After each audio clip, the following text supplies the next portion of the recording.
Okay, and I will get here. Go, we'll get out of that. All right, now we're here. All right, now I will share my screen. Well, first, let me get that up. Share my screen. Get the presentation going. And there we are. All right. Well, thanks for joining us, everybody.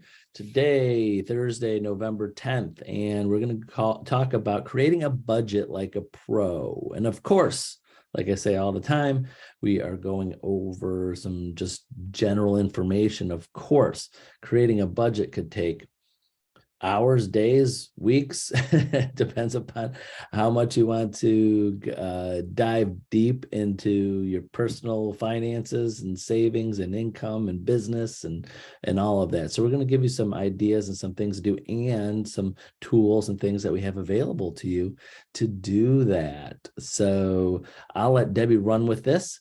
And you want the next slide, Deb? Yep. Okay, we'll start. We'll shoot. Go ahead.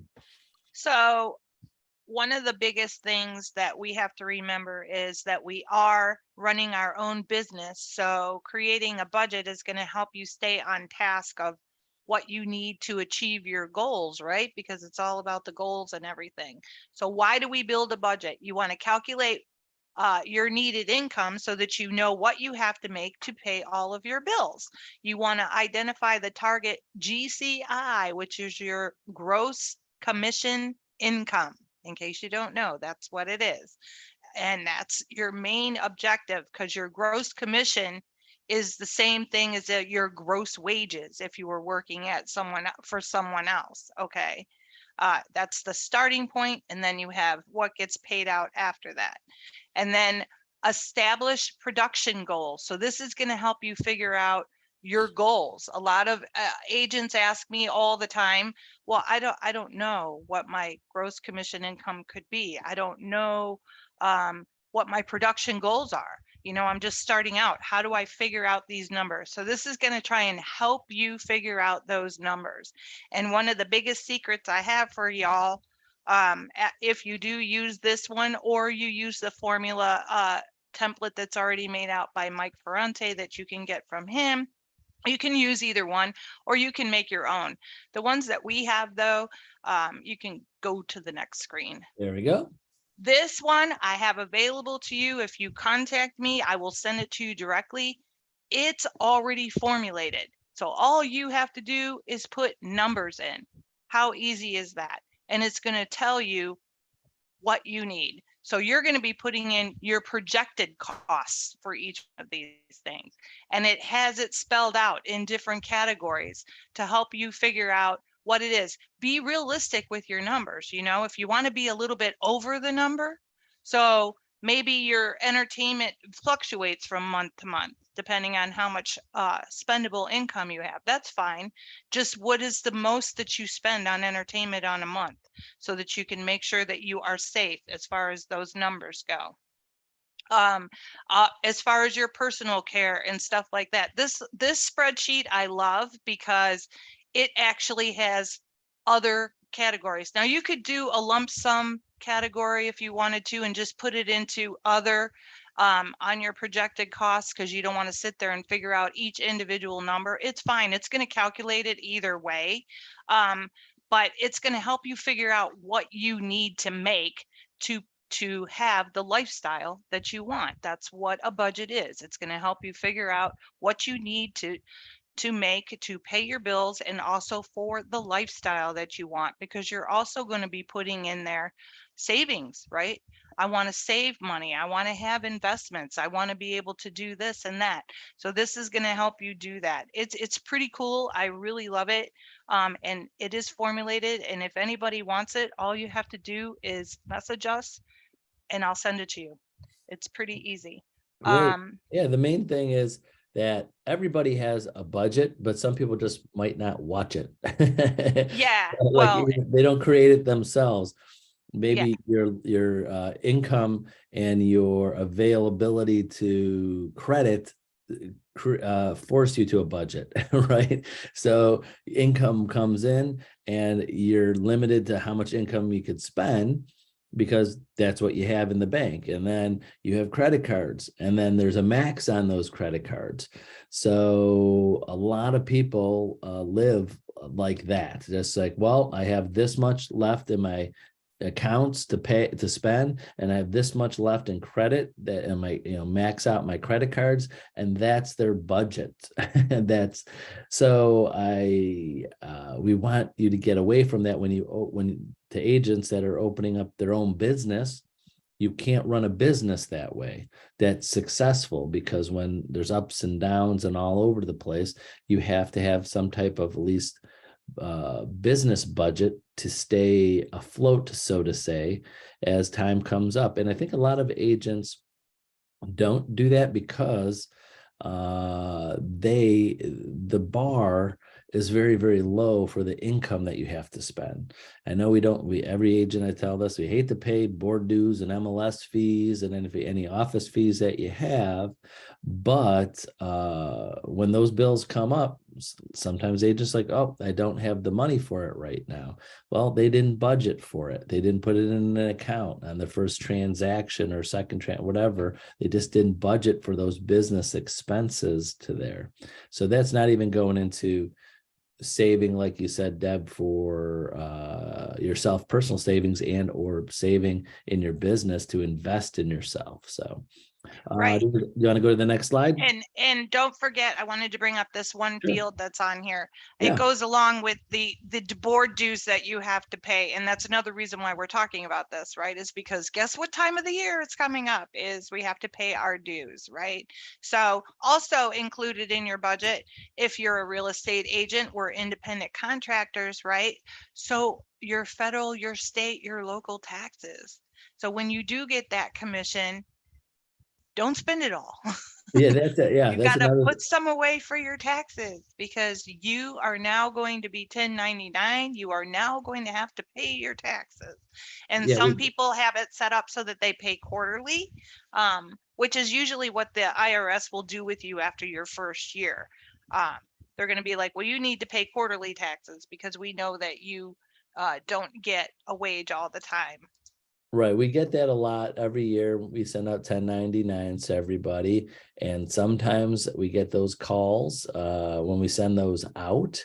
And I know exactly what they're thinking every year when they call and go, can I have a breakdown of this 1099? Because usually the commission checks come in and sporadically throughout the year, and some agents never add it up. They just check comes in, goes in my account, spend it, check comes in, goes, then you get the next year when the 1099s go out, goes, did I make that much money? Right. Yeah. Because when Right. you look at it all as a whole, you're like, wow, I just made, like, example, you go, I sold like 10 houses and my checks were around $4,000 each. Well, yeah, that's $40,000. Now, when you Yeah. have to come up with about, let's just say $10,000 in taxes, it kind of hurts. Like, wow, I didn't budget for my taxes that I have to pay on this 1099 income. So, all right, do you want to continue with this slide, Deb? Yeah, the next slide is once you Oh. get all these things calculated, then there is I did. Okay, good. I'm like, I hope I added that in there. This one is now going to take those numbers and help you figure out what your production's going to be, right? So you're just going to plug those numbers in. This is what my desired income is going to be, because this is what my budget is of how much money I have to make every month to pay them.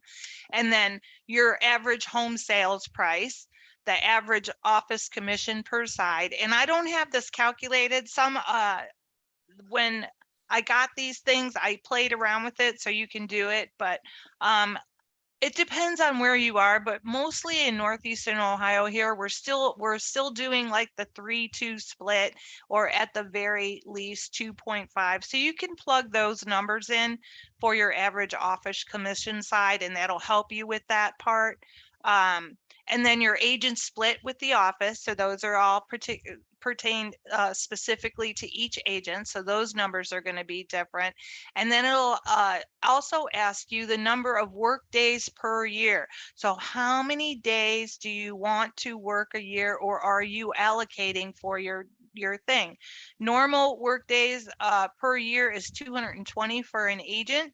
So you can use that number as your start. If you plan on working more days than that, then put in more days than that. It's going to help you with that. And then this will help you figure out how many listings or sales you have to do, deals, close sides, and how many people you have to contact. So again, this is formulated.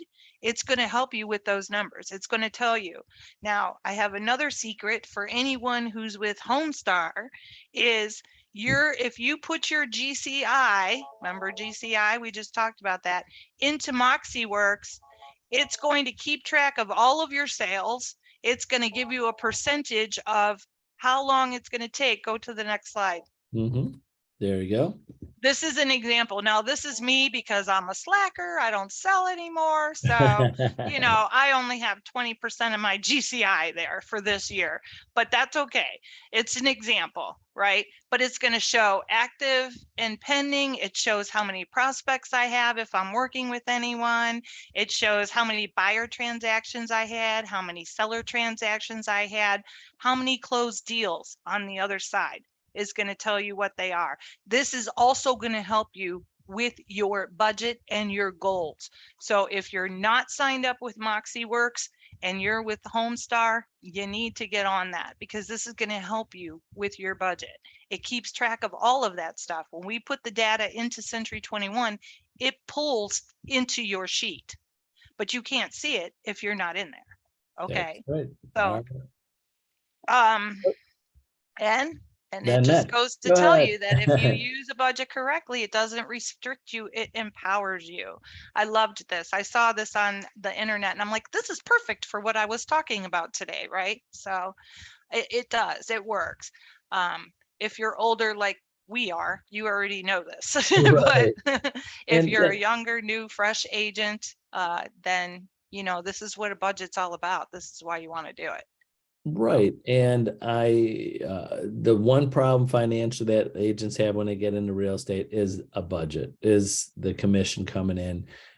Because usually people that have had other incomes, other jobs, other careers, usually if it's, W-2 employee, the company's already taken your taxes out for you. And sometimes some people are at companies where the company automatically has a pension plan or something, 401k. So people are saving a little bit because they could match it, or they could tell them. So it's taken out beforehand. So the taxes are taken out, maybe even a little bit of investment or retirement's taken out automatically for them. And then that's what happens with agents. And when they're in charge of it, kind of falls apart and you don't do it. And then when the time comes when taxes are due or whatever, that's usually, so usually I would say as an agent, first thing, obviously budget for taxes. If you're having a hard time budgeting just for taxes, over the years, then you might have to like dive deep. It's like, gosh, if I can't even put money aside for these checks for taxes, but you can, I know you can. A lot of people say, no, I can't, or it's hard for me financially. But just think back to the other jobs you had. They did it for you and you still survived. You're still here financially. So a lot of times agents I have a hard time financially doing this. You can, it's just hard. So it's just really hard to do. And I see it a handful of agents every year around tax time and are struggling to figure out what they do or getting on a payment plan or something because they did not budget for lease for taxes on that. Right. Set yourself up with a totally separate banking account just for your taxes. And if you can, put your commission check in there and pretend you don't even have it, at least for one, so then you have your cushion. If you have been a W-2 employee before, that if you made $30,000 gross, that's not what you brought home, right? Then you kind of know how much taxes you paid on that $30,000. So you're going to know what they're doing, what they're going to be expecting. The one thing I do want to tell you though, is that if you're a 1099 employee, your tax bracket is going to be higher. So you're going to take more than that out just to be on the safe side. And then of course you have deductions and stuff. So keep all of your gas receipts. If you're not doing that, keep a log of all of your travel and stuff like that, because you do have a lot of deductions that you can use as an individual employee, as an individual independent contractor. And I also suggest to always talk to a financial advisor and accountant when they do your taxes, because again, I've seen a lot of agents over the years. They had a W-2 employee job, had very easy, and they do their taxes themselves. And I suggest to spend a little bit of money finding someone to do your tax for you that has knowledge of 1099 employees, then it could help you with all of the deductions you can do. So, right. Yeah. and I really feel, I know there's agents out there that are trying to save money and do their taxes themselves when they probably, it's almost make more money or save more money in taxes by finding someone that knows what they're specialized, that knows all of the laws and the things that you can deduct. So yeah, they can find things for you to deduct that you would never even think that you could. So save everything. exactly. And then last, go over our CE coming up. Okay, so I still have my little thing on there about MoxieWorks up there for all of Homestar agents. Very important. This is going away. Business Builder and Zap are going away December 31st. Toolkit CMA is already gone. So get your MoxieWorks set up. It's your whole platform there. Hasha's doing a really good class December 1st. VA FHA conventional appraisals. Is there a difference? I cannot stress enough. If you are confused about what they're looking for when they're doing these appraisals, then go to this class. He's a master at it. Mike Ferrante has a couple classes. We did get his roster last week, so I was able to put it on this week. He's doing the be a rock star agent by doing these 15 things class again. I have taken that class from him before, and it's very, very interesting. So he tells you in these two classes right here in December, his secrets. So y'all, if you want to know how to be a successful agent, go to these classes. Great. And last, Veterans Day tomorrow. Veterans Day tomorrow. So you can wish everyone a happy Veterans Day on your social media and just reflect on what they've all done for us, for this country. Exactly. Well, thank you for joining us, everyone. Remember, reach out if you want any of those spreadsheets. Debbie's got those. So if you need that, or reach out to me, I'm happy to go over some ideas on budgeting and things that you should be doing, and how, percentages wise of what you should be saving as a successful business owner that you should be doing. So, well, that's it for today. Thanks for joining us on this Thursday, and we'll see you next week. Thanks, Deb. Bye. Have a great day, everyone. Bye-bye.